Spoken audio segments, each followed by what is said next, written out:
అటువంటి మహనీయుడు ఆయన మోహన్ బాబు గారి గురించి ఇందాకేదో సుమ అడిగితే సరదాగా జోకులుగా నేను మాట్లాడాను కానండి, చెప్తున్నాను కదా, ఆ మాట్లాడటానికి ఆయన ఇచ్చిన చదువు మాత్రమే కారణం. మోహన్ బాబు ఇందాక ఆయన నడిచి వస్తుంటే సాక్షాత్తు శివుని మీద ఒక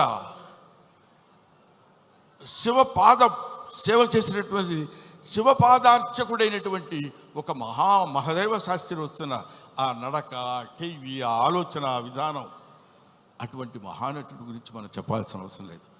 ఆ కడుపున పుట్టిన బిడ్డే మనుషుడు విష్ణు, అతన్ని కన్నప్పగా ఎన్నుకుని వీళ్ళందరూ చాలామంది ఏమనుకుంటారంటే, మనం ఈ సినిమాలో యాక్ట్ చేసాం, శరత్ బాబు గారు, మోహన్ లాల్ గారు, లేకపోతే ఇంకొక అక్షయ్ కుమార్ గారు, ముఖేష్ గారు, వీళ్ళందరూ సినిమాల్లో యాక్ట్ చేశారని అనుకున్నారు. కానీ వీళ్ళందరూ యాక్ట్ చేయబడ్డారు.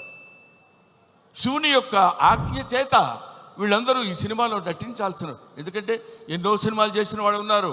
మోహన్ బాబు గారు కూడా ఎన్నో సినిమాల్లో చేశారు, ఎన్నో సినిమాల్లో చేసి డబ్బు సంపాదించారు.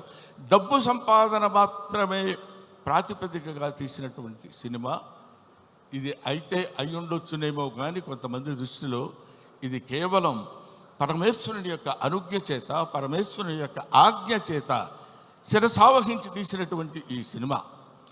అందుకని నేనేం చెప్తున్నానంటే, మీ అందరికీ, మహానుభావులకి, మహాత్ములకి, ప్రవచనకారులకి, ప్రయోక్తలకి, మీ అందరికీ శిరస్సు వంచి పాదాభివందన చేసి నేను చెప్పే మాట ఏంటంటే, పెచ్చుమీరిపోతున్నటువంటి ఈ కలియుగంలో కలి యొక్క ప్రభావం చేత పరమ దుర్మార్గమైనటువంటి ఆలోచనలతో ఉన్నటువంటి ఈ